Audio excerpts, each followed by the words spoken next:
Hey, what's going on, everybody? Welcome back to the basement with Haven Outdoors. Wanted to put together this video for a while now.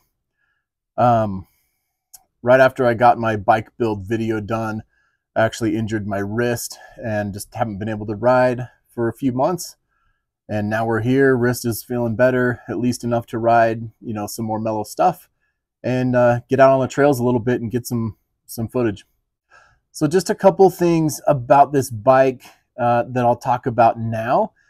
When I start getting into some of the riding on this bike and we talk about its climbing capability and also kind of how it feels riding downhill and just how the bike handles and some of the characteristics of how this bike rides, you'll hear me compare this to my old Ripmo AF quite a bit.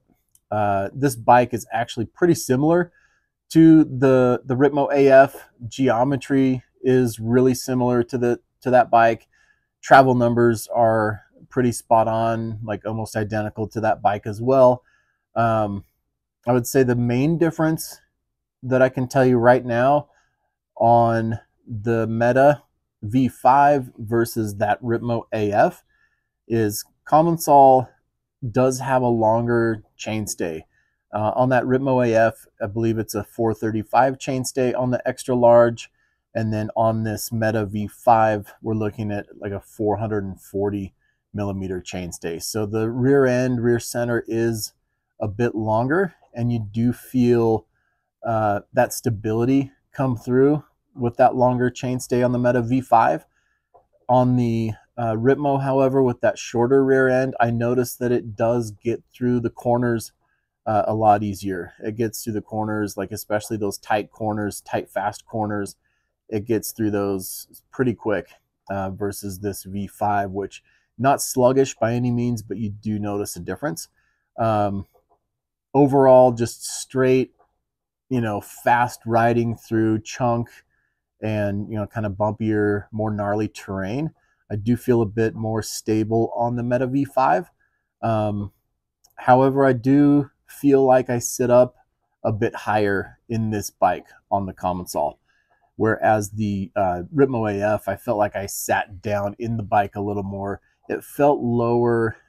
It felt more planted in the corners and just lower overall. I did get more pedal strikes with the Ripmo AF. I haven't noticed pedal strikes with this Meta V5 as much. In fact, I really haven't noticed any pedal strikes at all. But I do feel like I am sitting up quite a bit higher in the bike, you know, which has some good and bad for sure. One other difference I notice on the Meta V5 versus that Ripmo is climbing. That Ripmo AF, I did have a coil. I will give it to the Ripmo AF. I did have a coil shock on that in the rear, and it made that rear end pretty supple off the top. On climbing through technical sections, you know, through really rocky, rooty areas, a lot of square edge stuff, I noticed the Ibis Ripmo AF won in that category as far as climbing and as far as traction goes. I felt like the bike was more planted and just definitely just kept the bike on the ground and was a lot smoother climbing. The Meta V5, definitely no slouch on that as far as that goes. As far as climbing, the Meta V5 climbs great. That new suspension platform that Commencal's gone to, you know, with their Tempo, and then that new Meta V5 and the SX is pretty incredible. Definitely the best climbing Meta that I've ever ridden. I've ridden a lot of the old Metas, and this one's by far just the winner, the clear winner for sure. Let's go through the build on this Commencal Meta V5. I know some of you have seen the video, the bike build video, and if you have, you're already probably a little bit familiar anyway with some of these parts that have gone into this build. But I just want to walk through and just kind of talk through why I picked out some of these parts and what went into this build and kind of the thought process behind everything here. So obviously we started with the frame. It's the Commencal Meta V5. This is a size extra large. Just for reference, I'm just under 6'4" and a pretty large guy at 270 pounds right now. Let's start with maybe the brakes, or actually let's go with the drivetrain. On the drivetrain, I went with just the GX shifter, GX cranks, and GX cassette chain, everything, derailleur. So full GX drivetrain. Next up, let's talk about suspension. So on this bike, you have 150 millimeters of rear travel, and we've got a 160 millimeter fork up front. In the rear, I went with the Fox Float X. Reason behind that is I wanted something a little more poppy, keep the bike more playful, more progressive. I find that with some of the bigger shocks like the X2, I feel like it's a little bit too linear for me. I like my bikes to just be more jibby, more quick and playful. I like to kind of ride the little features in the trails and definitely take advantage of some of like the smaller hits and side hits and things like that. And then as far as the fork goes, I thought about going with a 38 just because, I'm a burlier guy and that 38's nice and stiff.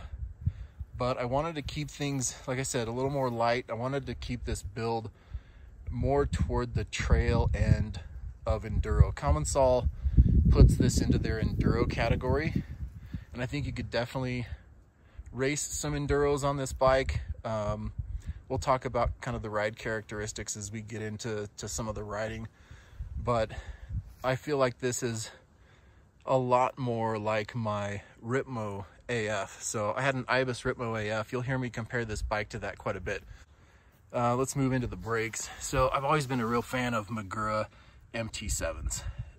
Huge fan of these. I like the lever feel. I like how snappy these levers are. They have a really quick snap back. I love the feel of these.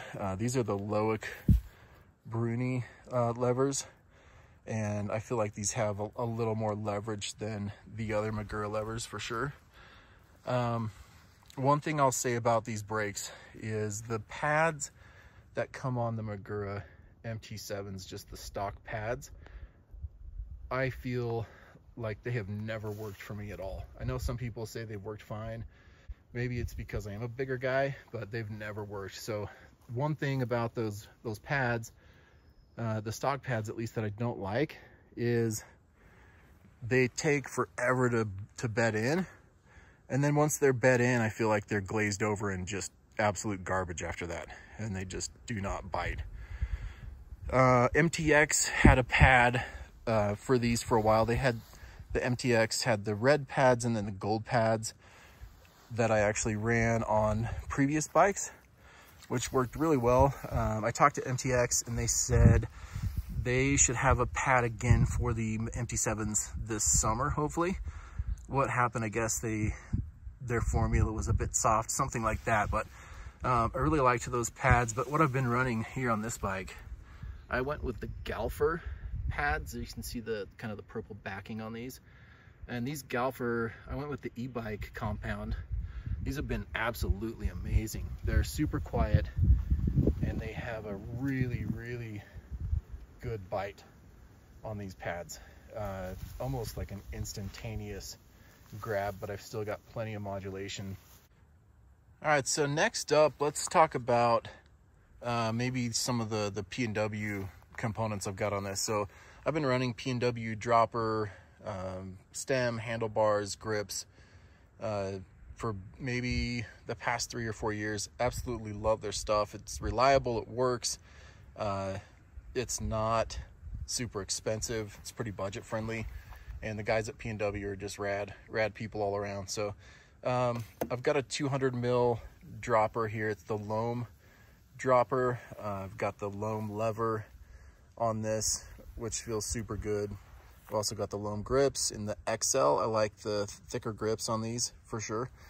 I've got their Loam carbon handlebar. and the range stem, that Gen 3 range stem on here. One thing, when I first built this bike, I had the 25 mil rise, and I felt like the bike on steeper stuff for landing jumps and climbing, I felt like the bike was just diving a little bit, and then climbing, I felt like I was just a bit low down into the handlebar area there. But I went with I just swapped this out like a week ago to the 38 mil rise bar, and it feels a lot better. I feel a lot more comfortable on the bike, both up and down. Everything just feels a lot better. Sometimes on these enduro bikes with the steeper C-tube angles, this has a 78.2 C-tube angle. You'll notice you feel like, especially on flatter climbs, you feel like you're pushing down into the bike a little too much on the front end. And I tend to get numb hands and a little too much pressure on my hands, especially in those flatter sections of climbing with these steeper C-tube angles on these modern bikes. But that C-tube angle comes into play when you're climbing, when it gets a little more steep, longer, steeper climbs. That C-tube angle's quite amazing. Also on pedals, I'm running the P&W, just their composite pedal on this.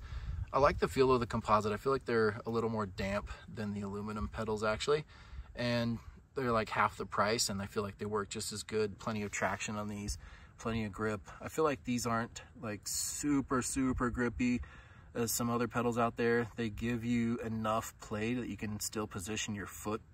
It doesn't just become absolutely glued on, which I do like. I like being able to position my foot or reposition my foot, move it around a little bit. But then you drop your heels and go, and you've got plenty of traction on these things. Let's move over to the wheels. These wheels are absolutely amazing. So these come from a brand called Forge and Bond. And Forge and Bond, they're based out of Utah. Kind of one of the reasons I went with this wheel is they are a local brand. They're made in a factory out of Gunnison, Utah, doing some super cool composite stuff here. So I actually had a wheel from Revel on my Revel Ranger, which was a bike. I had 2 bikes before this, and I loved the feel of those wheels. Super damp. If you snowboard at all, I keep talking about this to people, but I compare these wheels to like the Never Summer of wheels. Never Summer snowboards are known for being a super damp snowboard, and that's how I feel about these wheels. They kind of just make the trail chatter and vibration disappear, and they absolutely just plow through everything. They're really quiet too. There's no weird like pinging noises or anything like that coming from these wheels. Absolutely love these things. Forge and Bond knocked it out of the park with these. My build on these wheels, I went with the Forge and Bond 30 EM. It's more their enduro build wheel. These have the Industry 9 Hydra hubs, which I love. These are expensive. These retail at about $2,200.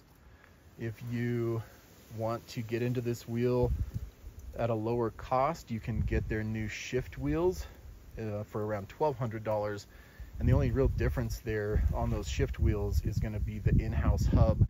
I've actually got a set of those wheels on a Commencal Tempo that I've been running, and those wheels are absolutely amazing. If you don't need 1 million points of engagement on that rear hub, I would go with those shift wheels from Forge and Bond, like 100%. A good set of wheels, lightweight, strong wheels. Take a bike like this, especially these heavier aluminum frame bikes like your Ritmo AF or your Commencal Meta V5 or SX. They bring a bike like this to life. By the way, any parts on this bike, a lot of these you can get from Jensen USA, who is an affiliate partner of ours. Keep the website, keep the channel going. Purchase your bike parts through Jensen if you can, when you can. I'll put a link in the description of this video to Jensen. I'll also have a link to some of these other parts that Jensen may not carry as well. I'll have a link to the Forge and Bond, both these EM30s with the i9 hubs and the shift as well. Anyways, I'll have a link in the description below for these parts, and you can check those out there. That's pretty much it for the build. We'll hopefully get back to riding again when I get the GoPro charged up, and we'll get some riding footage, and we'll talk about climbing performance and some downhill performance about this V5. So I guess we'll start with some climbing. It climbs, I would say, just as efficient as any other 150 millimeter travel bike out there. It doesn't have the traction that my Ripmo AF did. The DW link on my Ripmo AF did have a more traction through like technical, rocky, rooty sections. And I also had a coil shock on that bike. But definitely this Meta V5 is the best pedaling Commencal that I've ever ridden, for sure. Well, besides my tempo. But one thing that this bike does better than my Ripmo AF is it gets up the hill with a little more energy than my Ripmo AF. So I would guess that's due to the tires. I've got a Tacky Chan up front and a Big Betty in the rear. My Ripmo AF had an Assegai in the front and rear, and those tires just climbed really slow. I'm going to attribute a lot of that to the Forge and Bond fusion fiber wheels as well. Again, I'm running those Forge and Bond 30 EM wheels with i9 Hydra hubs. Doesn't have quite the energy or spunk that the Tempo has, but for 150 mil travel bike, it does pretty good.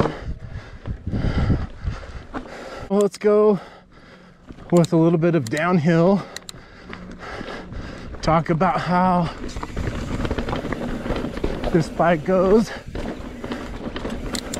once you start pointing it down. Really smooth through really rough, rocky sections like this. It just kind of soaks everything up. This suspension platform erases a lot of the little, 3-inch to 6-inch size rocks and small trail chatter. So for an enduro bike, my Commencal says this is in their enduro category. It sure is playful. It really is, I would say, more of a trail bike than just a full-on enduro sled. One thing about this Meta V5 is it handles a lot like my Ripmo AF in a lot of ways. It's super quick to change direction. It's definitely poppy. You can pop off a lot of these little trail features. It's definitely a quick, energetic bike on the downhill. Has a lot of energy, gives back a lot of what you put into it. It's not, let's see, let's let this rider by. Go ahead, man. Thank you. Yeah, just me. You too. Have a good one. You too.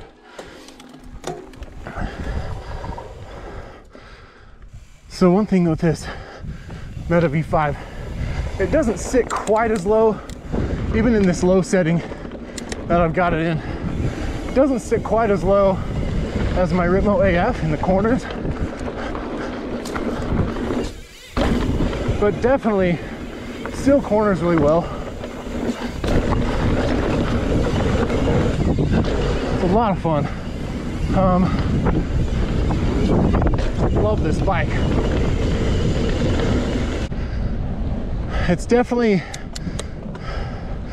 super fun on even just mellower trails.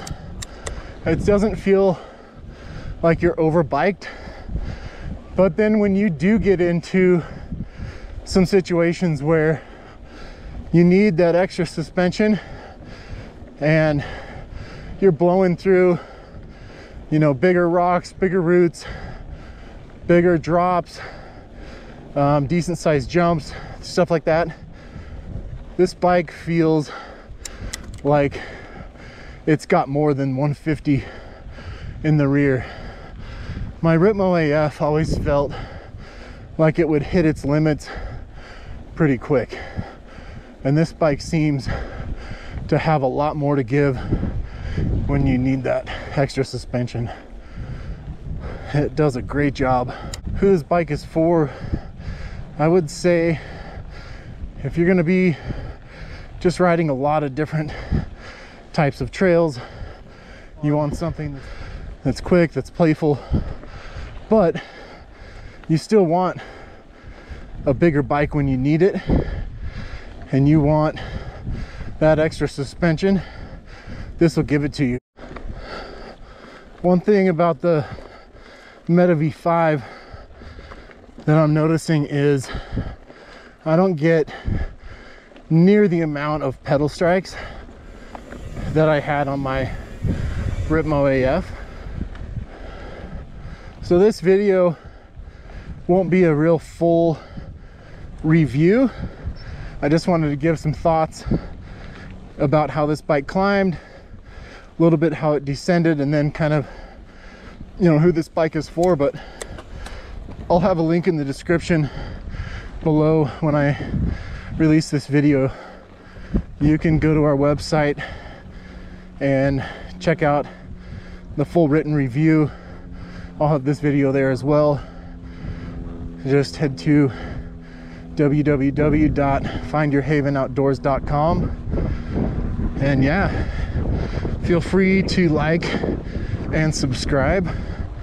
I've got enough video content and watched hours now that I could start monetizing this channel, but I need to get to 500 subscribers, and then I can start doing more stuff and keep content like this rolling.